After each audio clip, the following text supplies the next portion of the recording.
السماء جلالا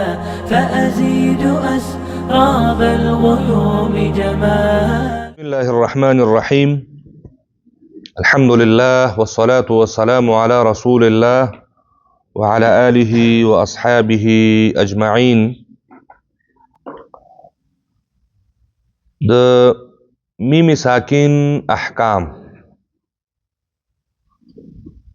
د نون ساکن او د تنوین نورستا اوس د میم ساکن احکام بیانیږي.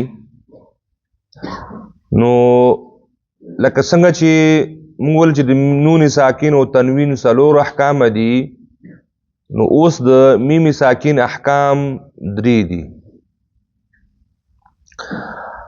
کم احکام چې هلته موجود و درې، هغه درې دلته مشته، خو یو هلته اضافه و چې هغه اقلاب و چې هغه دلته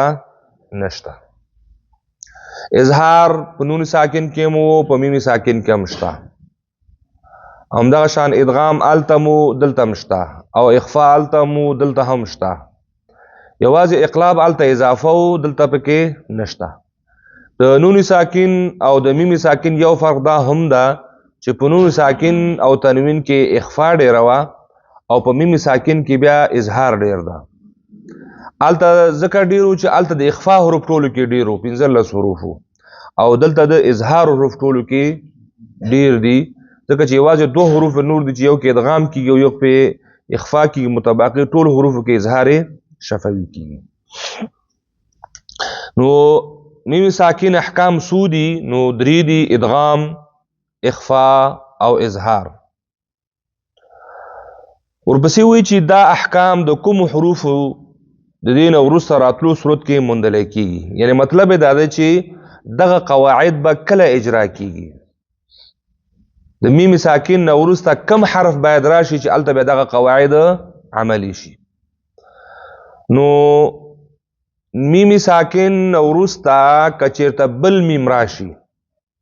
نو هلته به همدغه اول قانون چې ادغام ده، دغه ادغام به صورت نیسي. یعنې یوازې یو حرف ده. د میم ساکن نه وروسته بل میم، لکه ولکم ما کسبتم، الیکم مرسلون، لهم ما یشاء. صحیح شو؟ نو دا اولنی ساکن په دوهم مشدد میم کې څه کېږي؟ مکمل مدغمیږي. همدغه یو حرف ده بس. او د میم ساکن نه وروسته که چېرته با راشي، نو هلته به اخفاء صورت نیسي. وما هم بمؤمنین یعتصم بالله ترمیهم بحجاره.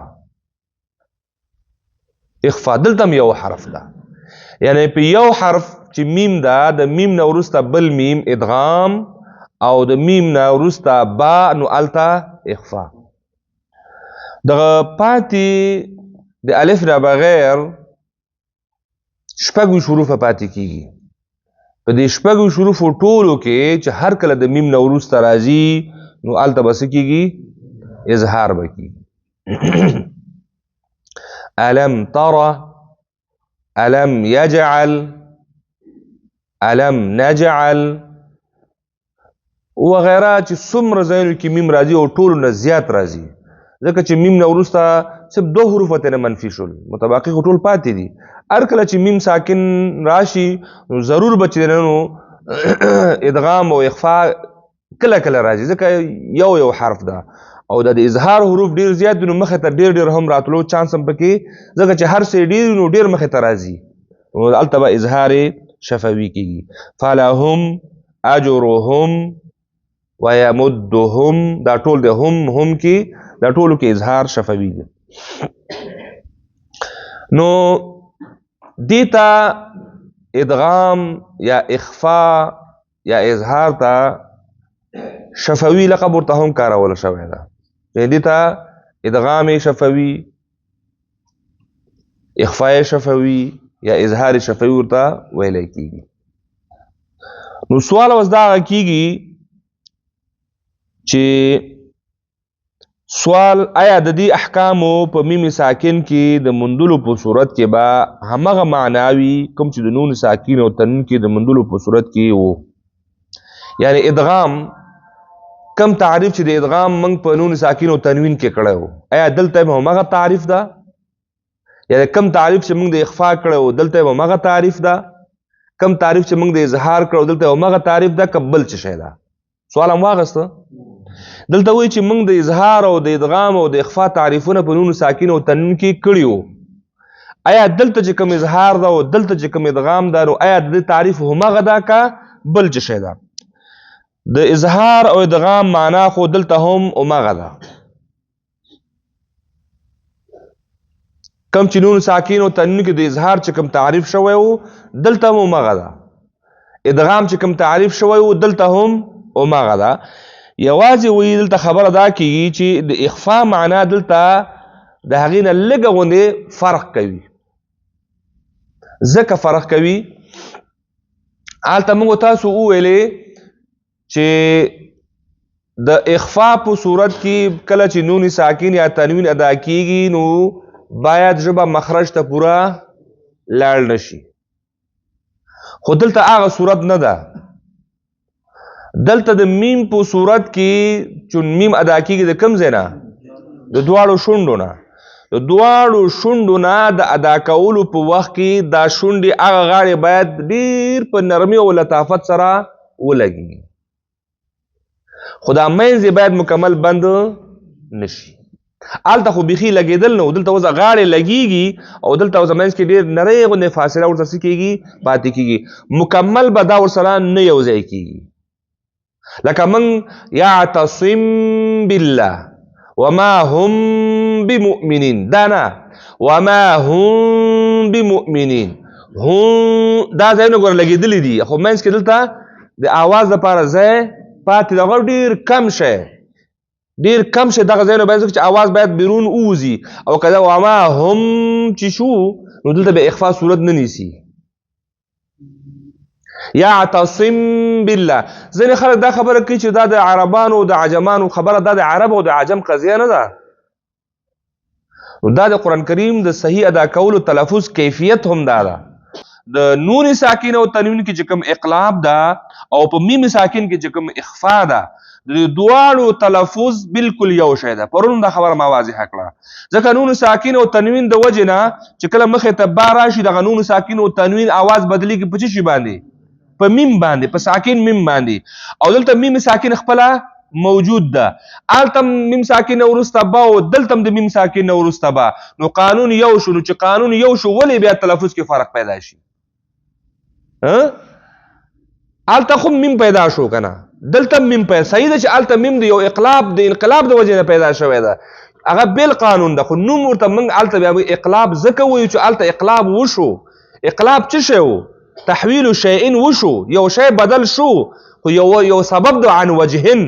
یو سبب د وجه نه هغه سبب یې څه شی و باوه نون ساکین او تنوین مخې ته با راغله بدله شو دا نون ساکین او تنوین په څه شي باندې په میم باندې او دلته میم په خپله موجود ده او وروسته نه با راشي لهذا کله چې نون ساکن نه وروسته با راځي یا د میم ساکن نه وروسته با راځي نومونه به بدل وي خو ادا او تلفظ کیفیت به یو شی وي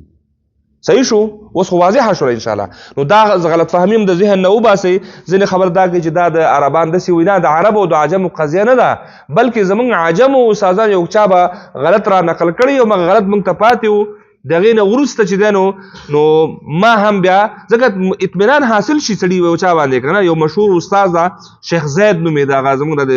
تجوید د برخې چې کوم استاد و نو دا د مکې مکرمې نه راغلی و نو څلوېښت ورځې موږ سره و نو په دې څلوېښتو ورځو کې ماشاءالله موږ سره هغه کار وکړو زما د قرآن کریم او زما د ادا بڼه چې دی د هغه سیمینار نه وروسته بیا بدله ځکه چې نړیوال مشهور قراو سره چې سړی پاتې شي خامخا د هغې هغه اصلاحات پکې څه کېږي هغه کم اشتباهات چې زمونږ ول هغې سره موږ مطرح کول په صنف کې دا ولې ده او دا ولې ده او دا ولې ده هلته عملي کار موږ سره هغې وکړو لکه دلته چې موږ اجرا وکړو که نه دقسې اجرا هغه موږ سره 2 سپارې اجرا موږ سره وکوله نو 2 سپارې اجرا په یو میاشت کې نو کافي شی و نو زمونږ هغه د قرآن کریم هغه بڼه چې ده نو هغه څنګه شوله بدله شوله. نو دې وجې نه نو دا موضوع هم باید تاسو په ذهن کې ولرئ چې په اخفاء شفوي کې او په اقلاب کې باید د شونډې کلکوالي سره ونه لګي، لکه علیم بذات الصدور باید ونه ویلی شي علیم. دلته اوس وګوره نون ورک ده پکې، او هدف هم دا ده چې اخفاء څه ته ویلي، پټولو ته وایي که نه، او نون باید څنګه شي پټ پاتې شي. یا یعتصم چې د کوخو میم خو شونډې دې ولګولې خپل مخرج ته لاړ او میم ښکاره شو، او دلته وایي چې اخفاء ده. نو اخفاء به څنګه کوي؟ نو دا شونډې به په هغه غاړې به ولګوي او دا مخې ته به ډېر نری غوندې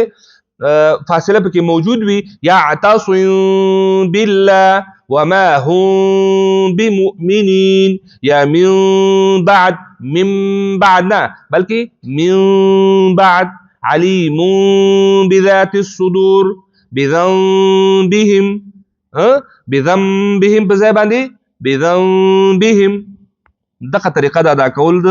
هم د اخفاء شفوي او هم د اقلاب بالکل په ادا او په تلفظ کې هیڅ فرق، تعریف کې فرق شته، نوم کې فرق شته، خو ادا او تلفظ کې باید بالکل کیفیت د دواړو یو شی وي. نو میم ته بیا میم مظهره او اخفاء ته چې دی نو میم مخفا او ادغام ته میم مدغمه بیا چې نو دا ورته ویلی کېږي. میم مظهره خو په هغه اصلي مخرج یعنې دواړو شونډو د خشکۍ نه وچې حصې نه بغیر د غونې ادا کول پکار دي، او میم مخفا دواړو شونډې د خشکۍ نه څه قدر نرمۍ سره د غونې سره ادا کول پکار دي، او میم مدغمه به په وروسته والا متحرک حرف کې څنګه شي یو ځای شي او مدغم شي. لکه د یو ساکن میم چې دی نو په مشدد میم کې مدغمیږي، لکه هغه تعریف په اساس باندې چې خلط حرف ساکن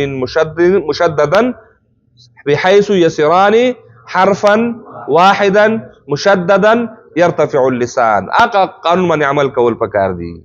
صحیح شو؟ ځکه مخکې مو ویل چې د اظهار او ادغام هو به هو مغه تعریف ده، یوازې په اخفاء کې لږ مسله ده چې د شونډې په کلکوالي سره نه لګوي بلکې ډېر په باریکۍ سره د غاړې ولګي، او منځ کې